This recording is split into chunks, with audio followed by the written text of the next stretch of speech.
ರಾಜ್ಯ ಕಾಂಗ್ರೆಸ್ನಲ್ಲಿ ಅಹಿಂದ ಎರಡನೇ ಹಂತದ ನಾಯಕತ್ವ ಬೆಳಿಬೇಕು. ಸಿದ್ದರಾಮಯ್ಯನವರ ನಂತರ ಸತೀಶ್ ಜಾರಕಿಹೊಳಿಗೆ ಅವಕಾಶ ನೀಡಬೇಕು. ಕೆಪಿಸಿಸಿ ಅಧ್ಯಕ್ಷ ಸ್ಥಾನ ಸತೀಶ್ ಜಾರಕಿಹೊಳಿಗೆ ನೀಡೋದಕ್ಕೆ ಕೆಎನ್ ರಾಜಣ್ಣ ಒತ್ತಾಯಿಸಿದ್ದಾರೆ. ಅಹಿಂದ ಎರಡನೇ ಹಂತದ ನಾಯಕತ್ವ ಬೆಳೆದರೆ ಮಾತ್ರ ಪಕ್ಷಕ್ಕೆ ಭವಿಷ್ಯ ಇದೆ. ಸಿದ್ದರಾಮಯ್ಯನವರ ಸ್ಥಾನ ತುಂಬೋದಕ್ಕೆ ಸತೀಶ್ ಜಾರಕಿಹೊಳಿ ಉತ್ಸುಕರಾಗಿದ್ದಾರೆ. ಸಿದ್ದರಾಮಯ್ಯನವರ ನಂತರ ಅಹಿಂದ ನಾಯಕತ್ವ ಜಾರಕಿಹೊಳಿಗೆ ಅಂತ ಕೆಎನ್ ರಾಜಣ್ಣ ಹೇಳಿಕೆ ಕೊಟ್ಟಿದ್ದಾರೆ. ಸಿದ್ದರಾಮಯ್ಯನವರ ಗ್ಯಾಪ್ ಫಿಲ್ ಮಾಡೋದಕ್ಕೆ ಸತೀಶ್ ಜಾರಕಿಹೊಳಿ ಸಮರ್ಥರಿದ್ದಾರೆ.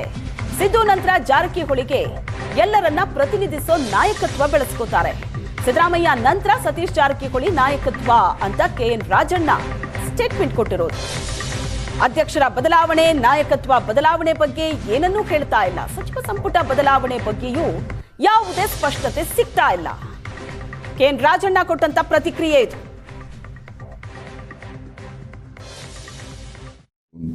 ಸ್ಥಾನಕ್ಕೆ ಸತೀಶ್ ಜಾರಕಿಹೊಳಿ ಅವರು ಮತ್ತೊಮ್ಮೆ ಕ್ಲೈಮ್ ಮಾಡಿದ್ದಾರೆ.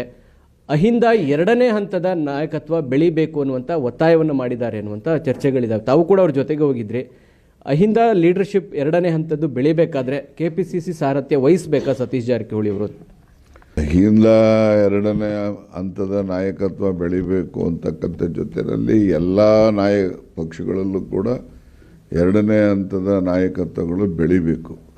ಆಗ ಮಾತ್ರ ಪಕ್ಷಕ್ಕೂ ಕೂಡ ಭವಿಷ್ಯ ಇರುತ್ತೆ, ರಾಜಕಾರಣಕ್ಕೂ ಕೂಡ ಒಂದು ಅರ್ಥ ಇರುತ್ತೆ. ಜೊತೆಯಲ್ಲಿ ಕೇಡರ್ನ ಬಿಲ್ಡಪ್ ಮಾಡಬೇಕು ಯಾವಾಗಲೂ. ಸೊ ಆ ರೀತಿ ಈಗ ಆಯ್ತಪ್ಪ, ಮುಂದಕ್ಕೆ ಸಿದ್ದರಾಮಯ್ಯ ಅಹಿಂದ ನಾಯಕರು ಇದ್ದರು, ಮುಂದೆ ಯಾರು, ಅವ್ರ ನಂತರ ಯಾರು ಅಂತಕ್ಕಂಥ ಪ್ರಶ್ನೆ ಸರ್ವೇ ಸಾಮಾನ್ಯವಾಗಿ ಬೇರೆಯವನ್ನೆಲ್ಲ ಕಾಡುತ್ತೆ. ಆ ದೃಷ್ಟಿಯಿಂದ ಸೆಕೆಂಡ್ ಲೈನ್ ಲೀಡರ್ಸ್ ಬೆಳಿಬೇಕು ಅಂತಕ್ಕಂಥದ್ದು ನಮ್ಮೆಲ್ಲರ ಆಶಯ. ಆ ದಿಸೆಯಲ್ಲಿ ಸನ್ಮಾನ್ಯ ಸತೀಶ್ ಜಾರಕಿಹೊಳಿ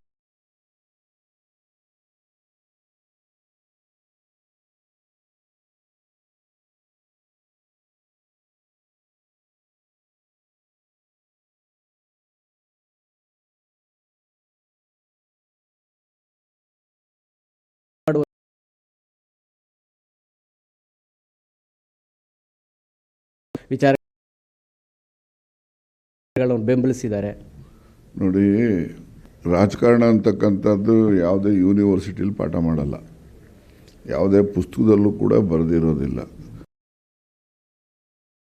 ಅವನ ಒಂದು ಸಮಯ ಚಿತ್ತತೆ ಮತ್ತು ಆತನಲ್ಲಿರ್ತಕ್ಕಂಥ ಪ್ರತಿಭೆ ಎಲ್ಲರನ್ನೂ ಕೂಡ ಒಟ್ಟಿಗೆ ವಿಶ್ವಾಸ ಗಳಿಸಿ ತೆಗೆದುಕೊಂಡು ಹೋಗ್ತಕ್ಕಂಥದ್ದು ಪ್ರತಿಭೆ ಇದ್ದಾಗ ಅವನು ನಾಯಕ ಆಗಿ ಬೆಳೀಲಿಕ್ಕೆ ಸಾಧ್ಯ ಆಗ್ತದೆ.